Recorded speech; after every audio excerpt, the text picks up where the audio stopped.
Assalamualaikum warahmatullahi wabarakatuh. Halo anak-anak, perkenalkan nama Ibu Lutfiana Puni Faizati. Anak-anak bisa manggil Ibu dengan nama Bu Lutfi. Hari ini anak-anak akan belajar bersama Bu Lutfi. Jadi nanti jika ada pertanyaan mengenai materi hari ini atau penugasan, anak-anak bisa bertanya kepada Bu Lutfi melalui WA ya. Nah, sebelum kita memulai pembelajaran hari ini, kita berdoa terlebih dahulu yuk. Kita berdoa bersama-sama dengan membaca basmalah. Bismillahirrahmanirrahim. Terima kasih. Nah, bagaimana kabarnya anak-anak hari ini? Semoga anak-anak di rumah dalam keadaan yang sehat, ceria, dan juga semangat ya. Karena dalam belajar dari rumah, anak membutuhkan semangat yang lebih dan juga bantuan dari kedua orang tua anak-anak. Untuk bahan materi dan juga lembar penugasan yang perlu anak-anak selesaikan hari ini sudah Bu Lutfi unggah di Google Classroom. Jadi anak-anak bisa langsung membukanya dan juga mempelajari materi hari ini. Sudah siap belajar hari ini anak-anak? Siapkan alat tulis anak-anak dan kita mulai simak materi pembelajaran hari ini yuk. Nah anak-anak, hari ini kita akan belajar mengenai tema 7, benda, hewan, dan tanaman di sekitarku. Subtema 1, benda hidup dan tak hidup di sekitar kita. Pembelajaran yang pertama. Nah, coba sekarang anak-anak perhatikan gambar di samping. Pertanyaan dari Bu Lutfi, apa saja benda yang ada pada gambar di samping? Coba kita amati sama-sama. Nah, di sini terdapat manusia, betul sekali. Kemudian terdapat tanaman, tumbuhan ya, yaitu tumbuhan bunga. Dan ada juga hewan. Hewannya ada kucing, kemudian yang lainnya ada kupu-kupu. Kemudian, nah ini gambar apa anak-anak? Gambar sapu. Nah, kemudian ada gambar apa lagi? Gambar jendela. Nah, apakah masih ada gambar yang lain? Masih ya, di sini terdapat ember, kemudian terdapat kain pel, kemudian juga terdapat topi, terdapat serok, bebatuan, ada pagar, dan lain-lain. Masih banyak ya di gambar ini. Nah, sekarang coba anak-anak amati lingkungan sekitar kalian. Nah, kita amati lingkungan sekitar anak-anak ya. Kira-kira apa saja benda yang terdapat pada lingkungan sekitar anak-anak? Coba anak-anak sebutkan ya. Nah, hari ini kita akan belajar yang berkaitan dengan benda di lingkungan sekitar. Yang pertama, anak-anak akan menyanyikan sebuah lagu terlebih dahulu. Kemudian, anak-anak akan belajar mengenai benda hidup dan juga benda tak hidup yang ada di lingkungan sekitar anak-anak. Kemudian, anak-anak juga akan belajar mengenai sila keempat Pancasila. Kita akan pelajari bersama-sama mulai dari menyanyikan sebuah lagu. Sekarang silahkan anak-anak buka buku siswa tema 7 halaman 2 ya. Di situ terdapat bacaan yang sama seperti di sini anak-anak. Kita akan baca bersama-sama. Mulai dari kalimat yang pertama. Udin dan teman-teman pergi bersama ke sekolah. Mereka mengenakan seragam dengan rapi dan lengkap. Topi termasuk bagian dari seragam yang harus dikenakan. Topi dan seragam merupakan contoh benda tak hidup. Apakah kamu suka mengenakan topi? Tahukah kamu lagu Topi Saya Bundar? Nah, hari ini anak-anak akan menyanyikan lagu yang berjudul Topi Saya Bundar. Tapi sebelumnya anak-anak perhatikan dulu buku siswa tema 7 halaman yang ketiga. Coba anak-anak bisa membukanya ya. Nah, di sini terdapat lirik lagu Topi Saya Bundar. Tapi di sini terdapat tanda, yaitu yang pertama, garis pendek yang ada pada bawah lirik ini dinyanyikan dengan nada yang pendek. Sedangkan garis panjang dinyanyikan dengan nada yang panjang. Nah, anak akan menyanyikan lagu Topi Saya Bundar dengan memperhatikan pendek dan juga panjang dari lirik lagu tersebut. Nah, sekarang Coba perhatikan contoh menyanyikan lagu Topi Saya Bundar berikut ya.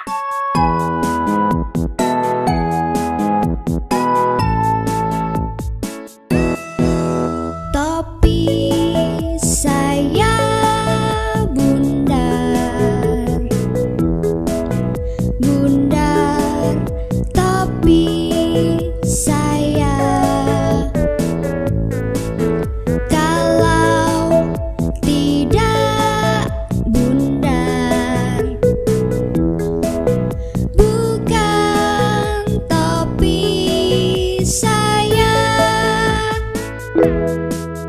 Topi saya bundar, bundar topi saya. Kalau tidak bundar, bukan topi saya. Nah, sudah anak-anak perhatikan ya bagaimana contoh dalam menyanyikan lagu Topi Saya Bundar. Sekarang anak-anak masuk ke misi yang pertama. Misi yang pertama, anak-anak akan menyanyikan lagu Topi Saya Bundar. Nah, silahkan anak-anak menyanyikan dengan memperhatikan pendek dan juga panjang dari lagu tersebut. Silahkan tugas ini di video dan juga dikirimkan ke WA Bu Lutfi atau ke Classroom. Oke? Semangat anak-anak! Kita lanjut ke pembelajaran selanjutnya ya. Nah, manakah benda yang memiliki kesamaan dengan topi? Kita lihat satu persatu. Gambar paling kiri adalah gambar pensil. Apakah pensil memiliki kesamaan dengan topi? Jawabannya adalah tidak. Pensil berbeda dengan topi ya. Di sini topi berbentuk bulat, sedangkan pensil tidak berbentuk bulat. Kita lanjut ke gambar yang selanjutnya. Gambar yang kedua yaitu gambar tas. Nah, apakah tas mirip dengan topi? Jawabannya tidak ya, berbeda. Kemudian gambar yang ketiga yaitu piring. Nah, apakah piring memiliki kesamaan dengan topi? Jawabannya adalah ya, piring memiliki kesamaan dengan topi, yaitu sama-sama berbentuk bulat. Kemudian warnanya juga memiliki warna yang sama ya. Di sini piring memiliki warna biru, topi juga memiliki warna biru dan juga bentuknya mirip. Oke, selanjutnya yang ketiga, pohon. Apakah pohon ini memiliki bentuk seperti dengan topi? Jawabannya adalah tidak. Jadi pohon ini berbeda dengan topi. Oke, nah anak-anak, tadi di awal pembelajaran kita sudah mengamati bersama-sama ya gambar yang ada pada layar ini. Nah, masih ingatkah anak-anak benda-benda apa saja yang ada pada gambar ini? Coba. Nah, terdapat manusia, tumbuhan, ada hewan, kemudian ada sapu, kemudian juga ada jendela, ada ember, dan ada banyak lagi benda pada gambar ini. Nah, benda-benda yang ada pada gambar ini anak-anak dapat digolongkan ke dalam dua macam benda. Yang pertama yaitu benda hidup dan yang kedua yaitu benda tak hidup atau benda mati. Nah, di lingkungan sekitar anak-anak pun sama, terdapat benda hidup dan juga benda tak hidup. Nah, kita akan pelajari bersama terlebih dahulu apa ya yang dimaksud dengan benda hidup dan apa yang dimaksud dengan benda tak hidup. Yang pertama, benda hidup. Benda hidup memiliki ciri-ciri. Yang pertama, bernafas. Kemudian, selain itu, benda hidup juga membutuhkan makanan. Kemudian, benda hidup juga bergerak dan juga tumbuh. Nah, berdasarkan ciri-ciri tersebut, contoh dari benda hidup yaitu yang pertama, manusia. Manusia jelas membutuhkan makanan ya anak-anak. Manusia apakah bergerak? Iya, tentu saja bergerak dalam melakukan aktivitas. Kemudian manusia juga tumbuh dari bayi menjadi anak kecil, kemudian akhirnya bisa dewasa. Kemudian dan tentunya manusia juga bernafas. Nah, begitu juga dengan tumbuhan dan juga hewan. Tumbuhan dan hewan merupakan contoh dari benda hidup selain manusia. Nah, sudah paham anak-anak sampai di sini? Kita lanjut ke materi selanjutnya ya. Materi selanjutnya yaitu mengenai benda tak hidup. Nah, setelah anak-anak mengetahui ciri-ciri dari benda hidup, berarti anak-anak sudah tahu ya benda tak hidup itu apa, ciri-cirinya. Tentu saja yang pertama, jika benda hidup itu bernafas, maka benda tak hidup tidak bernafas. Nah, yang kedua, jika benda hidup itu membutuhkan makanan, maka benda tak hidup tidak membutuhkan makanan. Kemudian, benda tak hidup juga tidak dapat bergerak sendiri. Benda tak hidup memerlukan bantuan dari manusia untuk bisa bergerak atau berpindah tempat. Misalnya, dengan diangkat atau dengan digeser. Nah, kemudian benda tak hidup juga tidak tumbuh. Contoh dari benda tak hidup antara lain peralatan sekolah. Nah, apakah peralatan sekolah anak-anak membutuhkan makanan? Tidak ya. Apakah peralatan sekolah anak-anak bisa bergerak sendiri?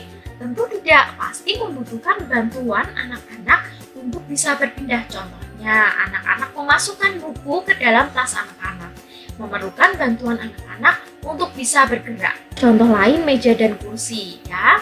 Kemudian peralatan kebersihan. Jadi masih banyak lagi benda tak hidup lainnya, terutama yang ada di sekitar anak-anak. Sekarang kita akan kelompokkan bersama-sama ya, manakah yang termasuk benda hidup dan manakah yang termasuk benda tak hidup. Kita amati dari gambar yang pertama.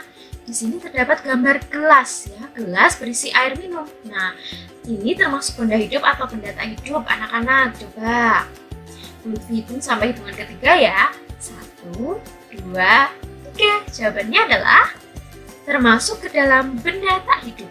Oke. Lanjut ke gambar yang kedua. Gambar yang kedua merupakan gambar tanaman ya, tanaman bunga. Apakah ini termasuk benda hidup atau benda tak hidup? 1, 2, 3. Nah, tanaman termasuk ke dalam benda hidup. Betul sekali. Kemudian yang ketiga, gambar topi. Gambar topi ini termasuk ke dalam benda hidup atau benda tak hidup? Coba anak-anak jawab. Nah, topi termasuk ke dalam benda tak hidup. Nah, selanjutnya terdapat pajangan atau hiasan dinding bergambar Garuda. Nah, ini termasuk benda hidup atau benda tak hidup ya anak-anak? Jawabannya adalah termasuk ke dalam benda tak hidup. Kemudian yang terakhir ikan. Nah, ikan ini termasuk ke dalam benda hidup tentu saja karena membutuhkan makanan dan juga bisa bergerak sendiri. Oke, anak-anak sudah paham ya mengenai benda hidup dan juga benda tak hidup. Selanjutnya kita masuk ke dalam misi yang kedua.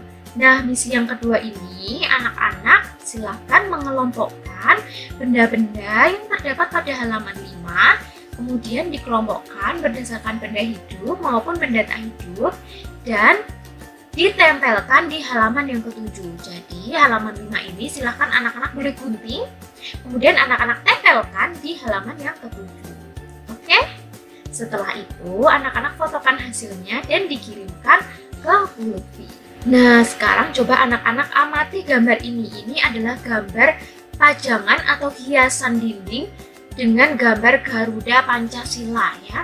Nah, pernahkah kalian melihat gambar seperti di samping anak-anak? Pernah ya. Hari ini kita juga akan belajar tentang sila Pancasila anak-anak. Pancasila terdapat 5 sila. Bunyi yang pertama yaitu ketuhanan yang Maha Esa. Yang kedua, kemanusiaan yang adil dan beradab. Yang ketiga, persatuan Indonesia. Yang keempat, kerakyatan yang dipimpin oleh hikmat kebijaksanaan dalam permusyawaratan perwakilan. Yang kelima, keadilan sosial bagi seluruh rakyat Indonesia. Nah, hari ini kita akan belajar sila keempat Pancasila. Simbol dari sila keempat Pancasila ini yaitu kepala banteng.